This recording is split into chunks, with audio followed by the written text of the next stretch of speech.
नमस्कार, बड़ी बहस देख रहे हैं आप। मैं हूं आपके साथ पूजा यादव। यूपी की सियासी पिच पर बल्लेबाजी के लिए आम आदमी पार्टी अब तैयार है। दिल्ली के सीएम अरविंद केजरीवाल ने ऐलान कर दिया कि आम आदमी पार्टी पंचायत चुनाव से सूबे में एंट्री करेगी और इसके बाद होने वाले विधानसभा चुनाव में पार्टी अपने पूरे दमखम के साथ में अपना करिश्मा दिखाएगी। केजरीवाल को यह पूरी उम्मीद है कि प्रदेश की जनता उनका साथ देगी। हालांकि बीजेपी, कांग्रेस, सपा समेत दूसरे सियासी दलों को लगता है कि केजरीवाल पहली गेंद पर ही अपना विकेट गंवा देंगे। रिपोर्ट देखिए आप।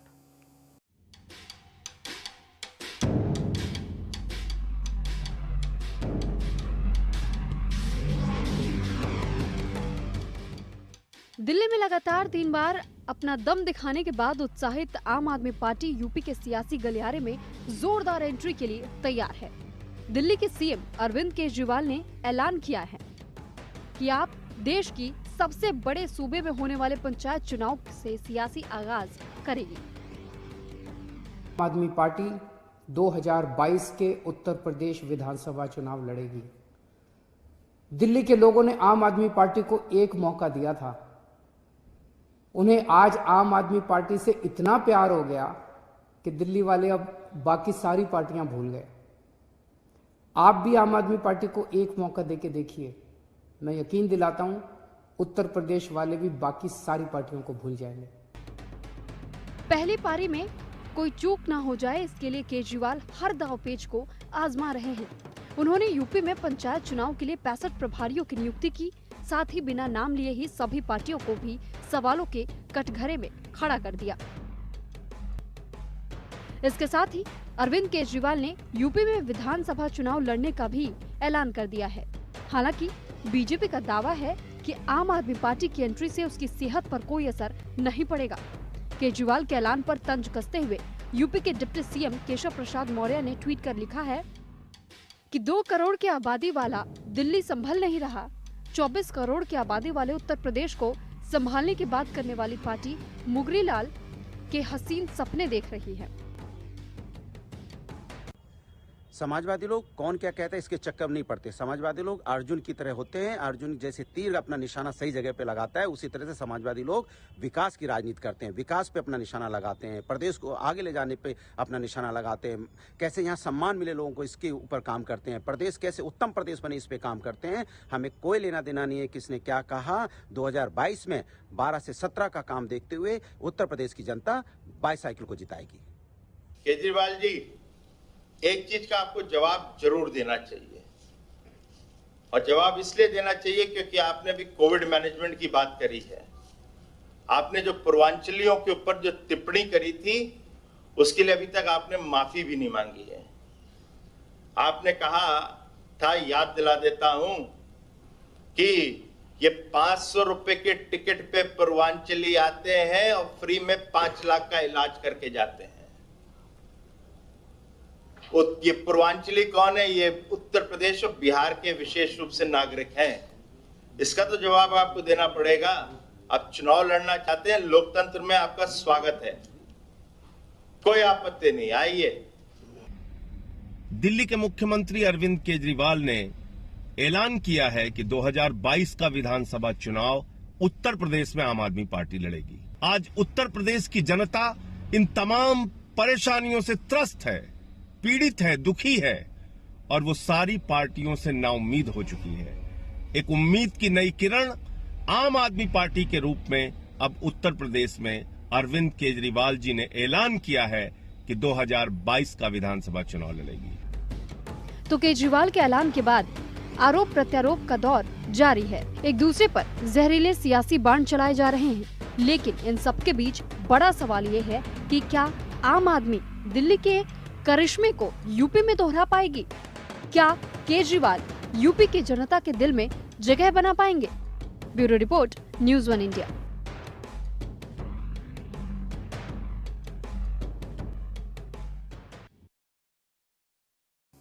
चुनाव में अभी लगभग 1.25 साल का समय है, लेकिन उससे पहले सियासी चालबाजियां सबने चलनी शुरू कर दी हैं। लगातार ताबड़तोड़ बयानबाजी के बीच में आम आदमी पार्टी की उत्तर प्रदेश की राजनीति में एंट्री हो चुकी है। अरविंद केजरीवाल कह रहे, जैसे हमने दिल्ली का विकास किया, जैसे दिल्ली बाकी की और पार्टियों को भूल गई, वैसे उत्तर प्रदेश की जनता भी बाकी की और पार्टियों को भूल जाएगी और आम आदमी पार्टी ने जो दिल्ली में काम किए हैं उसी तरह से यहां पर हम वही सपना लेकर आ रहे हैं और उत्तर प्रदेश की जनता इन सपनों पर एतबार करेगी। वैसे भी राजनीति में सपने तो बहुत बेचे जाते हैं, जिसके सपने बिक गए सत्ता पर वही काबिज हो जाते हैं। तो चलिए चर्चा की हम शुरुआत करते हैं। हरीश चंद्र श्रीवास्तव हमारे साथ में, प्रवक्ता बीजेपी, मनोज तिवारी नेता कांग्रेस, शशांक यादव एमएलसी समाजवादी पार्टी, रमेश ठाकुर वरिष्ठ पत्रकार हमारे साथ में, यूसुफ अंसारी हमारे साथ में पॉलिटिकल एक्सपर्ट, फैजल खान लाला आम आदमी पार्टी के नेता हमारे साथ में। सभी का स्वागत है। क्योंकि आज बात आम आदमी पार्टी की हो तो शुरुआत भी चर्चा की आम आदमी पार्टी से कर लेते हैं। जनता के मूड पे डिपेंड फैजल खान लाला हमारे साथ जुड़ गए हैं। फैजल खान जी, जनता के कौन से मूड को भाप लिया है आम आदमी पार्टी ने, कितने कॉन्फिडेंस के साथ में उत्तर प्रदेश में आप अपनी दस्तक दे रहे हैं? दिल्ली के अंदर सुविधाएं मिली है, वही सुविधाएं उत्तर प्रदेश के लोग चाहते हैं। इस वक्त बिजली कौन सी सेवाएं? महंगे दामों से फ्री उत्तर में- प्रदेश के फ्री में लोग बिजली बहुत और ज्यादा पानी? परेशान है। बिजली, शिक्षा, स्वास्थ्य और पानी, बहुत सारे जनता के मुद्दे ऐसे हैं जिस पर हम दिल्ली के अंदर अच्छा काम कर रहे हैं। क्या वही आपका काम जो हम- दिल्ली में फॉर्मूला था, जो पिछले विधानसभा चुनाव में जो आपने ये फ्री बिजली पानी वाला फॉर्मूला अपनाया, वही फ्री वाला फॉर्मूला आपका उत्तर प्रदेश में भी लागू रहेगा? यहाँ 24 करोड़ की आबादी है, 2.5-3 करोड़ की आबादी नहीं। 100% वही पूरा दिल्ली का मॉडल उत्तर प्रदेश के अंदर लागू होगा। और न सिर्फ उत्तर प्रदेश में लागू होगा बल्कि उत्तराखंड के अंदर और पूरे देश में जहां जहां लोग दूसरी सरकारों से परेशान हैं, उन सारी जगहों पर आम आदमी पार्टी का वही एजेंडा लागू होगा जो दिल्ली के अंदर किया जा रहा है। शशांक यादव जी, आप हैं क्या इस वक्त हमारे साथ में? मैं आ रही हूँ। फैजल खान, आपके पास आती हूँ। आपने बहुत ही इंपॉर्टेंट सी बात कही है। तो फैजल खान, ये तो कह रहे हैं कि हमने जो नारा दिया था, हम तो उस नारे पे इस बार 300 पार का नारा उत्तर प्रदेश के लिए देंगे, उसको अचीव करेंगे। लेकिन पूर्वांचलियों का जिक्र करके आपने यानी अरविंद केजरीवाल ने पूर्वांचलियों की बेइज्जती की। सिद्धार्थनाथ सिंह ने बकायदा प्रेस कॉन्फ्रेंस कर कहा कि माफी मांगनी चाहिए पहले आकर आपको, उसके बाद आपको जनता के बीच जाने की कोशिश करनी चाहिए। नहीं, क्या बेइज्जती की? किस बात में आप कह रही हैं कि केजरीवाल साहब ने बेइज्जती की पूर्वांचलियों की? संजय सिंह लगातार कोशिश कर रहे हैं, लेकिन दूसरी तरफ सिद्धार्थनाथ सिंह बकायदा प्रेस कॉन्फ्रेंस करते हैं और कहते हैं कि आपने यानी अरविंद केजरीवाल ने पूर्वांचलियों की बेइज्जती की है। मैंने तो ऐसा कोई स्टेटमेंट नहीं देखा। नहीं, अरविंद केजरीवाल आपसे मतलब है आम आदमी पार्टी, अरविंद केजरीवाल। आपके यहाँ पर भी एक ही सत्ता चल रही है ना? क्योंकि देखिए, हमारा केवल और केवल जो नारा है वो विकास का है। और केजरीवाल साहब ने बिल्कुल ठीक कहा है कि फर्क सिर्फ नियत का है। उत्तर प्रदेश के लोगों को आज तक सारी पॉलिटिकल पार्टियों ने छलने का काम किया है। केवल और केवल जात बिरादरी, मंदिर मस्जिद के नाम पर लोगों से वोट लिए हैं, लेकिन लोगों को दिया कुछ नहीं है। आज आप उत्तर प्रदेश के गांव के अंदर जाकर देखिए कि हर व्यक्ति चाहता है कि हमें बिजली फ्री दी जाए। हर व्यक्ति चाहता है कि उसके गांव के अंदर सड़क हो, मोहल्ला क्लिनिक हो। तो आप ये कह रहे हैं कि आत्मनिर्भरता की ओर बढ़ने की बजाय उनको फ्री की लत लगा के रखनी चाहिए? नहीं, तो इसमें बुराई क्या है भाई? कमजोर लोगों को अगर बिजली फ्री मिलेगी, 200 यूनिट अगर बिजली फ्री मिलेगी तो हर परिवार को मिलेगी। कमजोर को उसमें किसी सशक्त जाति कीजिए ना। बिरादरी या धर्म देखकर बीजेपी 200 कमजोर को यूनिट बिजली सशक्त फ्री करने नहीं की मिलेगी। बात कह रही है। जो कमजोर आप लोग कमजोर को हैं, लत उनको लगाने की बिजली बात फ्री कर रहे हैं। मिलना चाहिए। देखिए, दोनों चीजों में फर्क। बीजेपी ये कह रही है कि हम सशक्त कर रहे हैं और हम ये लत नहीं लगाएंगे, हम आत्मनिर्भरता की ओर आगे बढ़ रहे हैं। और आप कह रहे हैं कि हम अगर कमजोर आदमी को फ्री में बिजली पानी दे रहे तो क्या तकलीफ है, क्या दिक्कत है? तो आप आत्मनिर्भर बनाने की बजाय उनको लत लगा के रखना चाहते हैं, पंगु बना के रखना चाहते हैं। बीजेपी जो सशक्त कर रही है वो अडानी और अंबानी को सशक्त कर रही है। वो किसानों का खून चूस रही है, देश के लोगों का अडानी खून अंबानी चूस को रही क्या है दे रही? मैं फिलहाल उस और पर नहीं जा अडानी और रही। अंबानी को सशक्त बना उसका रही है। जवाब आपको बीजेपी लेकिन के आम प्रवक्ता आदमी देंगे। पार्टी जो है, मेरा सवाल आपसे वो कुछ और है। कमजोर लोगों को सशक्त कर रही है। जिन फैजल लोगों खान को लाला, मेरा 5 या सवाल 6 आपसे हजार कुछ और है। महीने आप पंगु कमाते बनाकर हैं, रखना चाहते हैं उनको जनता को, अगर 1500 सशक्त महीने करने की का- बजाय उनको फ्री की उनको लत अगर लगाकर 1500 रखना चाहते हैं। महीने कब का तक फ्री बिजली में का देंगे उनको बिल बिजली पानी? तो उनके लिए जिंदगी ज्यादा भर देंगे सहूलियत क्या? की बात है। जिंदगी बिल्कुल भर उनको देंगे। फ्री बिजली जब पानी देंगे? कमजोर लोग हैं भाई, राशन किसको फ्री दिया जाता है? आप बताइए, जो गरीबी रेखा से नीचे होता है उसको हर स्टेट के अंदर राशन फ्री दिया जाता है। तो इसका मतलब ये हो गया कि हम उनको फ्री की लत लगा रहे हैं। हमें कमजोर लोगों को मुख्यधारा में लाकर जोड़ना है तो उनको सुविधाएं देना पड़ेंगी। इसीलिए पूछ रही हूं ना मैं आज उत्तर आपसे प्रदेश कि के कब अंदर तक देंगे हालत इतनी बुरी है, फ्री कि बिजली आप पानी? जाकर कब तक देखिए, देंगे? लोग रोते हैं, केवल बिजली के ऊपर माँ और बहनें रोती हैं कि हमारे इतने बड़े बड़े बिजली के बिल आ गए। 40-40, 50-50 हजार रुपए के बिजली के बिल उतने उत्तर कमजोर प्रदेश लोगों में के आ रहे बिजली हैं देने जो से 4 पहले या खंबे 5 भी हजार लगवाने रुपए होंगे महीना कई गाँव कमाते में। हैं। तो चलिए चर्चा की हम फिर से शुरुआत करते हैं। आम आदमी पार्टी की एंट्री यूं तो अब से 6 महीने पहले लगभग हो चुकी थी, लेकिन अब पटकथा लिखने के बाद में सियासी पिच पे बल्लेबाजी के लिए उतर रहे हैं अरविंद केजरीवाल और कह रहे हैं कि हम इस बार चुनाव लड़ेंगे, अकेले अपने दम पर लड़ेंगे। लेकिन उससे पहले बाकी की और पार्टियां भी बैठी हुई जो लगातार ताल ठोक रही हैं और कह रही हैं कि बीजेपी को अगर कोई मात देगा तो हम देंगे। एक बूथ पे एक पन्ना प्रमुख है। फैजल खान, किससे मुकाबला है आपका? किसको टक्कर देने आ रहे हैं आप उत्तर प्रदेश में? बीजेपी को, बसपा को, समाजवादी पार्टी को, कांग्रेस को, आरएलडी को, अन्य और छोटे छोटे दल हैं, उन छोटे दलों को किसको टक्कर देने आ रहे हैं? जो पार्टियां, सुन लीजिए, जो पार्टियां जात बिरादरी के नाम पर लोगों को बांटने का काम करती हैं, उन सारी पार्टियों से आम आदमी पार्टी का मुकाबला है।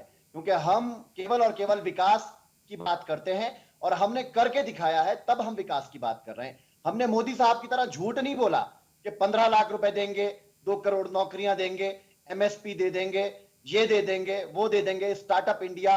तो यूपी में तो रोजगार एक बड़ा मुद्दा है। कौन से जुमले छोड़ते हैं ये लोग? उत्तर प्रदेश में तो रोजगार एक बड़ा मुद्दा है, तो आप रोजगार के लिए यहाँ के लेकर आ रहे हैं? बिल्कुल, आम आदमी पार्टी ने दिल्ली के लोगों को बेहतरीन सुविधाएं दी हैं। नहीं, रोजगार की बात करें, सुविधाओं की बात नहीं। दिल्ली के स्कूल इतने शानदार हैं कि वहां पे स्विमिंग पूल बने हैं, एसी लगे हैं बच्चों के लिए, कंप्यूटर लगे हैं। क्या ऐसी सुविधाएं उत्तर प्रदेश के लोगों के नसीब में नहीं हो सकती? मैं रोजगार की बात कर रही हूँ, आप व्यवस्था की बात कर रहे हैं। पड़ेगा। मैं रोजगार की बात कर रही हूँ, व्यवस्था की बात आप कर रहे हैं। रोजगार के लिए आप सुन लीजिए हमारे पास क्या एजेंडा है। जो उत्तर प्रदेश के अंदर सिक इंडस्ट्रियाज हैं, जो शुगर फैक्ट्रियां, जो कपड़े के मिल बड़े बड़े बंद पड़े हैं, उन सारी फैक्ट्रियों को आम आदमी पार्टी की सरकार 100% चालू करेगी।